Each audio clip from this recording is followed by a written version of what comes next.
Specially Bharat সহ গোটা বিশ্বকে শাসন করার জন্য চায়না একটা বাঁধ নির্মাণ করেছে, যার নাম দিয়েছে থ্রি গর্জেস বাঁধ। এই বাঁধটা এতটাই শক্তিশালী এবং এতটাই ভয়াবহ, এই যে ভারত প্রতি বছর আমাদের বর্ষা মৌসুমে তাদের দেশের বাঁধগুলো খুলে দিয়ে আমাদের দেশে যে বড় বন্যা সৃষ্টি করে, এতে যেই পরিমাণে বাংলাদেশের ক্ষতি হয় এর চাইতেও 1000 কোটি গুণ বেশি ক্ষতি হয় এই চায়নার এই শক্তিশালী বাঁধের কারণে।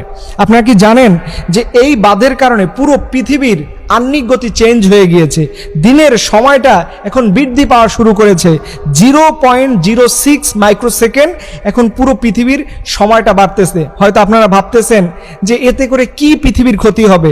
একটা সময় এমন আসবে এই যে 0.0 মাইক্রোসেকেন্ডের কারণে পুরো পৃথিবীর মধ্যে একটা বিপর্যয় সৃষ্টি হবে। এই যে চায়না এত বড় একটা বাঁধ নির্মাণ করেছে, এতে যেই পরিমাণে কংক্রিট এবং যেই পরিমাণে পাথর সিমেন্ট ব্যবহার করেছে, যা পুরো এশিয়া মহাদেশের কয়েকটা বড় বড় প্রকল্প বাস্তবায়ন করা যায়। এই বাঁধটা এতটাই উঁচু, 60 তলা বিল্ডিং, আপনি নিচ থেকে দেখতে উপরে যেমন লাগবে এরকম 60 তলা বিল্ডিং এর সমপরিমাণে এই বাঁধটার উচ্চতা তারা বানিয়েছে। এখান থেকে আমাদের গভর্নমেন্টকে আমি একটা বিষয় একটু স্মরণ করে দিতে চাই। এই যে সামনে বর্ষা মৌসুম আসবে, দেখেন ভারত ঠিকই টিপাইমুখ বাঁধ, ফারাক্কা বাঁধ, এই বাঁধগুলো কিন্তু এই দেখবেন কয়েকদিনের মধ্যে তারা খুলে দেবে। অলরেডি কিছু কিছু জায়গায় খোলা শুরু হয়েছে। এর পরিপ্রেক্ষিতে দেখবেন বাংলাদেশটা প্রতি বছর ক্ষতি হয়।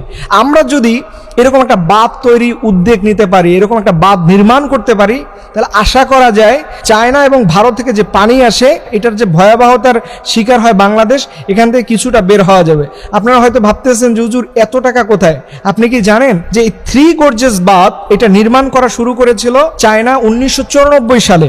এই 1994 সালে তাদের অর্থনৈতিক এবং সর্বোপরি মিলিয়ে এটার ব্যয়বহুল খরচ করা তাদের পক্ষে বেশ কঠিন ছিল, কিন্তু তারপরেও এই প্রকল্প তারা বাস্তবায়ন করেছে। এটার ভালো মন্দ আপনাদের বললাম, কিন্তু তারা এই প্রকল্পকে বাস্তবায়ন করেছে। ঠিক আমাদের উচিত ছিল এই বর্তমান গভর্নমেন্টের আদলে এরকম একটা ফারাক্কার বাঁধ অন্তত আমরা যেন কোনো পানি আটকে না রাখি, কিন্তু যারা ফেলবে এটার প্রতিরোধ করার জন্য অন্তত আমাদের এরকম একটা বাঁধ বা এরকম একটা প্রকল্প বাংলাদেশের দরকার ছিল। কিন্তু আমাদের দেশের সেটা কি অবস্থা?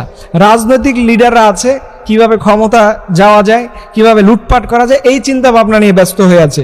কিন্তু বাংলাদেশের সার্বভৌমত্ব, বাংলাদেশের নিরাপত্তা, এটার স্থায়ীভাবে সমাধান কিভাবে করবেন, এটা নিয়ে কিন্তু দেখবেন তেমন কোনো পরিকল্পনা আমাদের বর্তমান এই রাজনৈতিক নেতাদের মধ্যে দেখা যায় না। আছে শুধু ক্ষমতা লাগবে। এই যে কথা বললাম 1994 সালে তারা এটা শুরু করে 2011তে শেষ করছে, অনেক লম্বা সময় ধরে এটা শেষ করেছে। কিন্তু এখান থেকে আমার শিক্ষা হলো যে চায়না কিন্তু এত বড় বাঁধ নির্মাণ করা তাদের ওই সময় সহজ ছিল না, কিন্তু তারপরও তারা এটা করেছে। আজকে বাংলাদেশ চায়নার ওই সময়ের চাইতে এখন অনেক ভালো আছে। আমরা কিন্তু এখনো সে বাঁধের উদ্যোগ নিতে পারতেছি না। এর জন্য আমাদের গভর্নমেন্টকে এবং পুরো গোটা বাংলাদেশকে উদ্বুদ্ধ করব, এটার ব্যাপারে যেন আমরা সতর্ক হই। আমাদের দেশের অন্তত প্রতিরোধ গড়ে তোলার জন্য একটা বাঁধ নির্মাণ করা এখন সময়ের সেরা দাবিতে পরিণত হয়েছে। আমরা আমাদের বাংলাদেশকে ভালোবাসি, হৃদয় থেকে এই দেশ গড়ার পক্ষে আমরা সবাই যেন এগিয়ে আসি। আল্লাহ রাব্বুল আলামিন আমাদের এই দেশকে গোটা পৃথিবীর সকল শত্রুদের হাত থেকে হেফাজত করুক, সকলে আমিন।